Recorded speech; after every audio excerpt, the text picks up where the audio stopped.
Welcome बच्चों, मैं Saurabh Singh live पाठशाला के ऑनलाइन प्लेटफॉर्म पे आपका स्वागत करता हूं। उम्मीद करता हूं आप सब बढ़िया होगे। बेटा, लास्ट क्लास में हम डायमेंशनल एनालिसिस को पढ़कर गए थे। आज मैं उसी का जो थर्ड एप्लीकेशन है, that is correctness of equation, उसको डिस्कस करने वाला हूं। बेटा, करेक्टनेस ऑफ इक्वेशन एक इम्पॉर्टेंट टॉपिक है, क्योंकि करेक्टनेस ऑफ इक्वेशन से आपको to check the correctness of equation से आपको हमेशा एमसीक्यूज क्वेश्चन मिलते हैं। और एमसीक्यूज क्वेश्चंस ज़्यादातर नीट जेई में या आपको 11th के एकेडमिक्स में भी देखने को मिलेंगे। कारण यह है कि जो इसके दो और एप्लीकेशन है जिसमें हम एक यूनिट सिस्टम से दूसरे यूनिट सिस्टम पे जाते हैं या किसी भी फिजिकल क्वांटिटी का फॉर्मूला डिराइव करते हैं, तो वो क्वेश्चन आपके एमसीक्यूज में नहीं आते हैं। बेटे, जो भी कॉम्पिटिटिव एग्जाम्स में या एकेडमिक्स में एमसीक्यूज आएंगे वो हमेशा करेक्टनेस ऑफ फॉर्मूला या करेक्टनेस ऑफ इक्वेशन पे बेस्ड होंगे। करेक्टनेस ऑफ इक्वेशन का जो कॉन्सेप्ट है बेटा, ये बेसिकली डिपेंड है प्रिंसिपल ऑफ होमोजेनिटी के ऊपर। एक छोटा सा कॉन्सेप्ट है प्रिंसिपल ऑफ होमोजेनिटी का, जो हमें बताता है कि हम सिर्फ same type of physical quantities को ही बेटे ऐड या सब्ट्रैक्ट कर सकते हैं। जैसे एक छोटा सा एग्जांपल अगर लें, तो मैं आपको बोलूं कि हमारे पास दो फोर्सेस दिए हुए हैं। हमारे पास दो फोर्सेस दिए हुए हैं, एक F1 और दूसरा F2। F1 दिया हुआ है बेटा हमें 5 न्यूटन और F2 दिया हुआ है हमें 10 न्यूटन। और हमसे बोलेगा टोटल फोर्स F की वैल्यू बताओ, तो F इज इक्वल टू हो जाएगा बेटा F1 प्लस में F2। और F1 की वैल्यू है 5 न्यूटन और F2 की वैल्यू है 10 न्यूटन। 5 और 10 बेटा कितना हो जाएगा? 15 न्यूटन हो जाएगा। 5 और 10 कितना हो जाएगा? 15 न्यूटन हो जाएगा। तो आप देख पा रहे हो कि दो फिजिकल क्वांटिटी हैं, दोनों में आपको सेम यूनिट सिस्टम दिया हुआ है। F1 और F2 दोनों में सेम यूनिट सिस्टम दिया हुआ है, सेम यूनिट है, तो सेम यूनिट की फिजिकल क्वांटिटीज को हम ऐड कर पा रहे हैं। इसी तरीके से एक सेकंड एग्जांपल लेता हूं बेटे। अगर मान लेता हूं मुझे दो वेलोसिटीज दी हुई हैं, किसी ऑब्जेक्ट की दो वेलोसिटीज दी हैं। V1 दिया हुआ है बेटा 5 मीटर पर सेकेंड और V2 हमें दिया हुआ है 10 मीटर पर सेकेंड। हमसे कहेगा ओवरऑल वेलोसिटी V1 और V2 की वैल्यू बताओ, तो आप क्या करोगे बेटे? 5 और 10 को ऐड कर लोगे, बोलोगे सर आएगा 15 मीटर पर सेकेंड। ऐड क्यों कर पा रहे हैं? क्योंकि हमारे को जो वेलोसिटी है, दोनों ही फिजिकल क्वांटिटी वेलोसिटी दी हुई हैं और दोनों ही फिजिकल क्वांटिटी में यूनिट सिस्टम आपका सेम है। लेकिन अगर हमसे ये कहे कि भाई आपके पास दो फिजिकल क्वांटिटी हैं, एक दिया हुआ है मास 5 किलोग्राम और दूसरा दिया हुआ है बेटा time 10 second.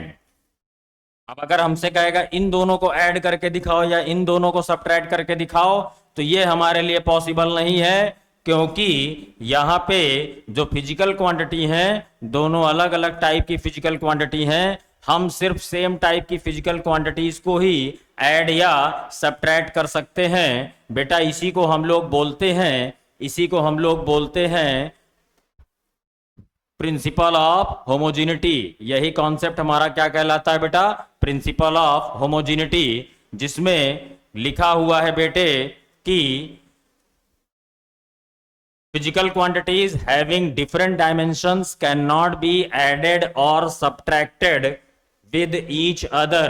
Physical quantities having different dimensions cannot be added or subtracted from one another. हमें सिर्फ और सिर्फ सेम टाइप की ही फिजिकल क्वांटिटीज को ऐड या सब्ट्रैक्ट करना है। और इसी कॉन्सेप्ट का इस्तेमाल करके बेटे हम लोग क्या करते हैं? किसी भी गिवन फॉर्मूले की करेक्टनेस को चेक करते हैं। मैं कुछ एग्जांपल लूंगा आपके सामने और आपको दिखाऊंगा कि किस तरीके से इस कॉन्सेप्ट को हम लोग बिल्डअप करेंगे। Now come to the first question, that is कि हमें दिया हुआ है एक एक्सप्रेशन, किसका दिया हुआ एक्सप्रेशन भाई, सिंपल पेंडुलम का एक्सप्रेशन दिया हुआ है। कह रहा है so that the expression of time period T of a simple pendulum of length L given by T is equals to 2 pi under root L by G is dimensionally correct. आपको इस तरीके के ही क्वेश्चन मिलेंगे बेटा। तो यहां पे जब मुझे डायमेंशनल करेक्टनेस चेक करनी है इक्वेशन की, तो देखिए बेटा हम कैसे करेक्टनेस चेक करते हैं, जरा ध्यान दीजिएगा।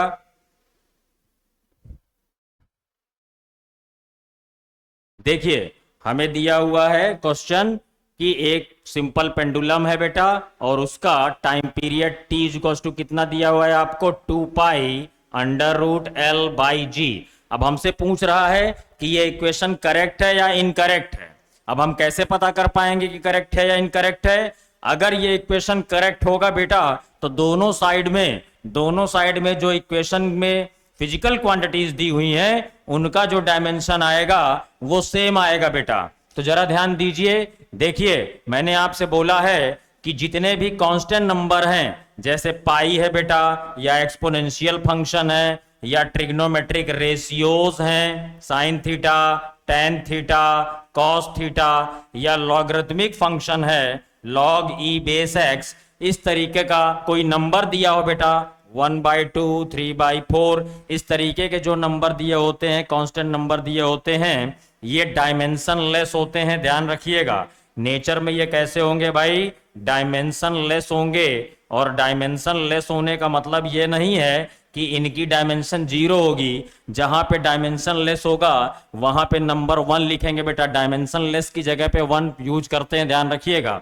तो यहाँ पे 2 पाई का हमें डायमेंशन नहीं फाइंड आउट करना है क्योंकि ये एक कांस्टेंट नंबर है। टाइम पीरियड टी का डायमेंशन कितना बनेगा बेटा, आइए चेक करते हैं करेक्टनेस। टी बनेगी सर, और अगर अंडर रूट एल बाई जी का देखना है तो एल क्या है भाई, लेंथ है, तो लेंथ का एल बनेगा, जी हमारा ग्रेविटेशनल एक्सीलरेशन है बेटा, इसका डायमेंशन बनता है एल टी माइनस 2, इसका डायमेंशन बनता है L T minus 2, L T minus 2 लिख दिया बेटा, एल से एल कैंसिल हो जाएगा, टी माइनस 2 आपका ऊपर पहुंचेगा तो हो जाएगा टी स्क्वायर, और टी स्क्वायर में से बेटे टी बाहर निकल के आएगा। तो आप देख पा रहे होगे कि जो लेफ्ट हैंड साइड की डायमेंशन है वही राइट हैंड साइड की भी डायमेंशन है। इसका मतलब ये जो गिवन इक्वेशन है ये डायमेंशनली क्या है बेटे, करेक्ट है। नेक्स्ट क्वेश्चन पे आते हैं। कह रहा है check the correctness of the relation s is equals to ut plus half at square. ये हमारा इक्वेशन ऑफ मोशन है बेटा, s is equals to ut plus half at square हमारा क्या है, इक्वेशन ऑफ मोशन है। इसकी करेक्टनेस हमको चेक करना है बेटा, इसमें हमें बताना है कि ये गिवन इक्वेशन हमारा करेक्ट है या इनकरेक्ट है। तो ध्यान रखिएगा, जब इसमें s क्या है, डिस्टेंस है, u बेटा इनिशियल वेलोसिटी है, t टाइम है और a एक्सीलरेशन है। अब अगर इसकी हमें करेक्टनेस बतानी है बेटा, चेक करना है कि ये गिवन इक्वेशन करेक्ट है या इनकरेक्ट है, तो देखिए कैसे चेक करेंगे। आइए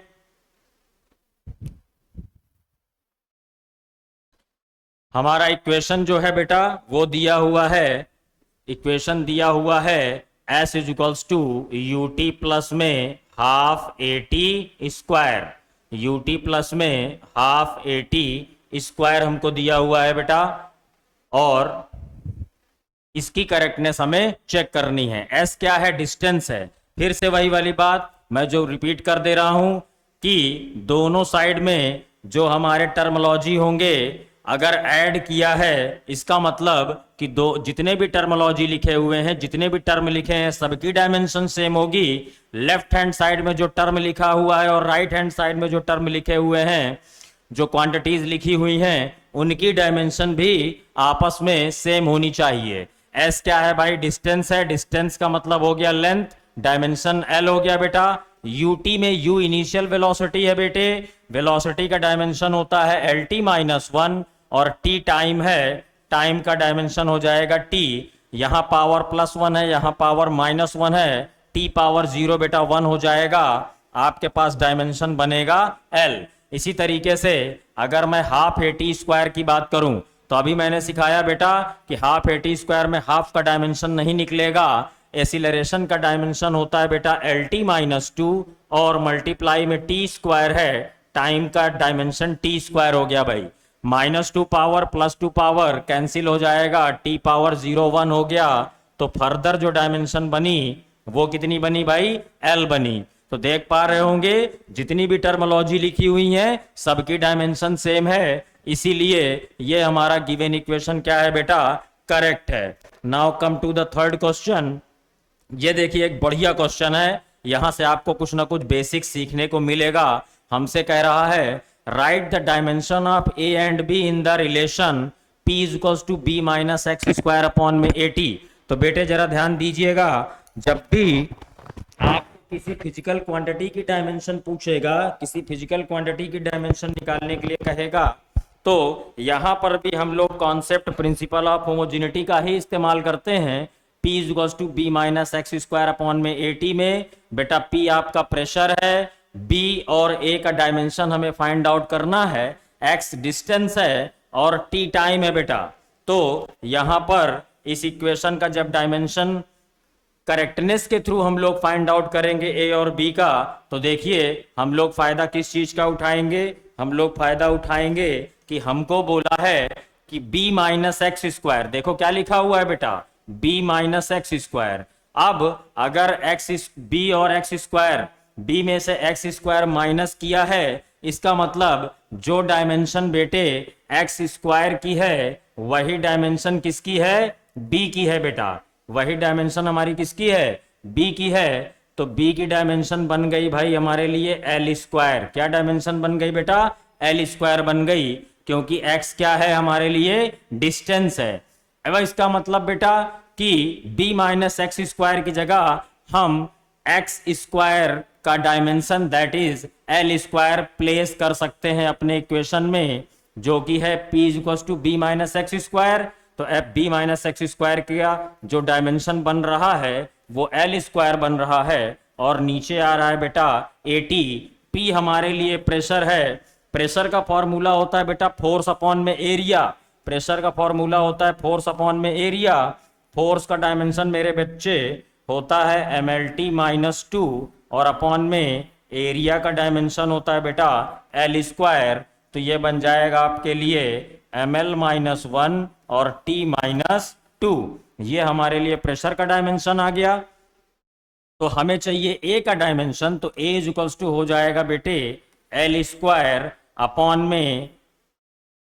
में बेटा आपका प्रेशर का डायमेंशन मल्टीप्लाई में टाइम का डायमेंशन। तो एल स्क्वायर अपॉन में प्रेशर का डायमेंशन कितना आया भाई हमारे पास, ML माइनस 1 T माइनस 2 और नीचे मल्टीप्लाई में बेटा टाइम t का डायमेंशन हो जाएगा t। इसे जब फर्दर सॉल्व करोगे बेटे, जब इसे फर्दर सॉल्व करोगे तो a का डायमेंशन देखो कैसे बनेगा, नीचे l माइनस 1 है, ऊपर जाएगा l प्लस 1 और प्लस 2, l क्यूब हो जाएगा बेटा, नीचे t माइनस 2 है, यहाँ t प्लस 1 है, तो ये बनेगा t माइनस 1। तो m ऊपर गया डिनोमिनेटर से न्यूमरेटर में m माइनस 1, और ये बना बेटा l क्यूब, और नीचे t माइनस 1 बचा था, ऊपर जाएगा तो t प्लस 1। तो ये हमारी a और b की रेस्पेक्टिव डायमेंशंस आ गई हैं बेटे। Now come to the next question. अब यहां पर हमें फिर से कंसिस्टेंसी चेक करने के लिए कह रहा है, एक इक्वेशन दिया हुआ है v is equals to 1 upon l under root p by rho. v क्या है भाई, v वेलोसिटी है, p प्रेशर है, रो क्या है बेटा डेंसिटी है, और l क्या है लेंथ है। यहां पे हमें फिर से क्या करना है, हमें फाइंड आउट करना है डेंसिटी रो, प्रेशर p और वेलोसिटी v और लेंथ l की डायमेंशन हम क्या करने वाले हैं बेटा, रेस्पेक्टिवली अपने गिवन इक्वेशन में प्लेस करते जाएंगे, और आप देखेंगे कि हम चेक कर पा रहे हैं किस तरीके से कि हमारा ये जो गिवन इक्वेशन है ये राइट है या रॉन्ग है बेटा। हमें इक्वेशन दिया हुआ है v is equals to 1 by L under root p by rho. Rho क्या है, डेंसिटी है भाई, डेंसिटी का डायमेंशन बनता है बेटा मास अपॉन में वॉल्यूम फॉर्मूला है, मास के लिए m हो गया, वॉल्यूम के लिए L क्यूब, ऊपर जाएगा बेटा L-3, ml-3 हो गई डेंसिटी की डायमेंशन। प्रेशर P की डायमेंशन कितना बनेगा बेटा, प्रेशर P का डायमेंशन बनेगा फोर्स अपॉन एरिया से mlt-2 और अपॉन में एरिया का हो गया L², तो ये बन जाएगा बेटा ml-1t-2। इसी तरीके से बेटे v वेलोसिटी है, वेलोसिटी का डायमेंशन होता है बेटा lt-1 और l क्या है, लेंथ है, तो लेंथ के लिए सेम डायमेंशन आ जाएगा। अब अगर ये इक्वेशन करेक्ट है तो दोनों साइड में जो डायमेंशन आनी चाहिए वो सेम आनी चाहिए, अदरवाइज ये हमारा इक्वेशन क्या हो जाएगा बेटा, इनकरेक्ट हो जाएगा। तो वेलोसिटी का डायमेंशन होता है बेटा lt-1। अब जितनी टर्मोलॉजी यहां दी हुई है इन सब का भी डायमेंशन बेटा कितना आना चाहिए, lt-1, 1/l है बेटे, तो 1/l में लेंथ का डायमेंशन l हो गया, अंडर रूट p प्रेशर है, प्रेशर का डायमेंशन ml-1t-2 और अपॉन में बेटे रो दैट इज डेंसिटी का डायमेंशन ml-3 बनता है बेटा। तो अब जरा देखो m से m क्या हो जाएगा बेटा, कैंसिल, l³ नीचे से ऊपर जाएगा प्लस में, दैट इज +3 -1 हो गया बेटा आपका, +3 और -1 हो गया आपका L², और आपके पास बना हुआ है t-2 और यहां पे हमारे पास अंडर रूट में है 1/, अंडर रूट के बाहर है 1/l। अब जरा ध्यान दीजिएगा, L² में से L बाहर आएगा, t-2 में से बेटा t-1 बाहर आएगा, और अपॉन में डायमेंशन कितनी लिखी है L, एक L से एक L कैंसिल हो गया, डायमेंशन आपके पास बनी t-1। तो बेटे आप देख पा रहे होगे कि जो राइट हैंड की डायमेंशन है और जो लेफ्ट हैंड की डायमेंशन है दोनों अलग अलग हैं। इसका मतलब ये जो गिवन इक्वेशन है ये कंसिस्टेंट नहीं है, गलत इक्वेशन है बेटा। मैं समझ पा रहा हूं कि आपको मेरा बताया हुआ क्वेश्चन आराम से समझ में आ रहा होगा। सिंपल सा कॉन्सेप्ट है बट बहुत ही इंपॉर्टेंट कॉन्सेप्ट है बेटा। एक और क्वेश्चन पे चलते हैं। देखिए यहां पे भी आपको कुछ नई चीजें सीखने को मिलेंगी। एक हमें इक्वेशन दिया हुआ है, दैट इज डिप्रेशन हमें दिया हुआ है, delta is equals to mg_l³ upon में 4bd³ y।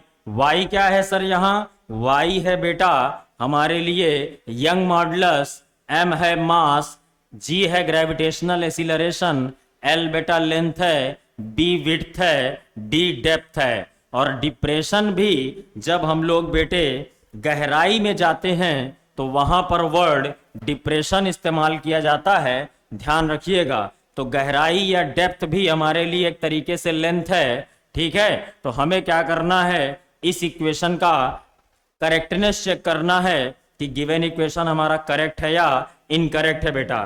तो वही बारी बारी से हम क्या करेंगे, जितनी भी टर्मोलॉजी गिवन है बेटे सारी टर्मोलॉजी का क्या लिखने वाले हैं हम लोग, सारी टर्मोलॉजी का हम लोग लिखने वाले हैं डायमेंशन, और दोनों साइड का अगर डायमेंशन सेम आएगा तो हम समझ जाएंगे कि हमारा गिवन इक्वेशन राइट है या रॉन्ग है। तो आइए बेटा देखते हैं। हमें दिया हुआ है delta is equals to mg_l³ upon में mg_l³ अपॉन में 4bd³ y, और y हमारे लिए यंग मॉडुलस है बेटा। ध्यान दीजिए यंग मॉडुलस का डायमेंशन देख लीजिए पहले। यंग मॉडुलस हमारा जो फिजिक्स का पार्ट 2 है उसका एक पोर्शन है बेटे मैकेनिकल प्रॉपर्टीज ऑफ सॉलिड्स, वहां पर हम लोग पढ़ते हैं यंग मॉडुलस के बारे में, जो होता है बेटा स्ट्रेस अपॉन में स्ट्रेन। स्ट्रेन जो हमारी है ये डायमेंशनलेस फिजिकल क्वांटिटी है बेटा, ध्यान रखिएगा। स्ट्रेस का फॉर्मूला होता है फोर्स अपॉन में एरिया, और स्ट्रेन जो होती है वो होती है बेटा डेल्टा एल अपॉन में एल। तो देख पा रहे होगे डेल्टा एल अपॉन में एल हमारे लिए क्या है, एक रेशियो है लेंथ का, और मैंने आपसे बोला है कि रेशियो भी डायमेंशनलेस होता है। और एफ अपॉन में ए के लिए हमारी डायमेंशन बनेगी mlt-2 और अपॉन में एरिया का हो गया L², तो ये हो जाएगा ml-1 t-2। और उसके बाद रेस्पेक्टिवली वैल्यूज हम लोग क्या करते जाएंगे, प्लेस करते जाएंगे। डिप्रेशन के लिए डायमेंशन बनेगी बेटा एल, मैंने बोला डिप्रेशन बोले तो गहराई, डेप्थ, हाइट, और बारी बारी से इस साइड की फिजिकल क्वांटिटीज का डायमेंशन रखो भाई। एम हमारे लिए क्या है, एम हमारे लिए मास है बेटा, तो मास हो गया डायमेंशन एम। जी हमारे लिए ग्रेविटेशनल एक्सीलरेशन है, ये हो जाएगा बेटा L T minus two. L हमारे लिए लेंथ है, ये हो गया एल क्यूब अपॉन में 4 हमारे लिए कांस्टेंट नंबर है, डायमेंशन नहीं लिखेंगे। बी के लिए डायमेंशन हो गया बेटा एल। डी डेप्थ है, डेप्थ के लिए डायमेंशन हो गया एल। अगर क्यूब लगा है तो क्यूब लगा दिया बेटा। और यंग मॉडुलस का डायमेंशन आता है एम एल माइनस 1 और टी माइनस 2। अब बारी बारी से हम क्या करने वाले हैं, सॉल्व करने वाले हैं। देखो एम से एम क्या हो गया भाई, कैंसिल। एल और एल क्यूब का डायमेंशन मल्टीप्लाई बना एल पावर 4 टी माइनस 2, ऊपर बना एल पावर 4 टी माइनस 2, नीचे एल और एल क्यूब का मल्टीप्लीकेशन एल 4। यहाँ पे एम से एम मैंने कैंसिल कर दिया बेटा, और मल्टीप्लाई में एल माइनस 1 और टी माइनस 2। अब जरा ध्यान दो, देखो L4 से L4 कैंसिल, T माइनस 2 से T माइनस 2 कैंसिल, और नीचे L माइनस 1 है, ऊपर जाएगा L प्लस 1 हो जाएगा। देख पा रहे होगे दोनों साइड का डायमेंशन सेम आ रहा है। इससे हमें मालूम पड़ता है कि जो हमारा गिवन इक्वेशन है डायमेंशनली बेटा क्या है, करेक्ट है। उम्मीद करता हूं आज का ये सेशन आसान लगा होगा, आपको समझ में आया होगा। और जो हम करेक्टनेस चेक करते हैं with the help of principle of homogeneity, वहां पर हमें सिर्फ और सिर्फ एक बात पे ध्यान देना है कि सर ने बताया था कि सेम टाइप की फिजिकल क्वांटिटीज को ही बेटे हम ऐड या सब्ट्रैक्ट कर सकते हैं। आज के लिए बेटा इतना काफी है। उम्मीद करता हूं सेशन अच्छा लगा होगा, और आप मेरे इस चैनल को लाइक करेंगे, सब्सक्राइब करेंगे। जय हिंद।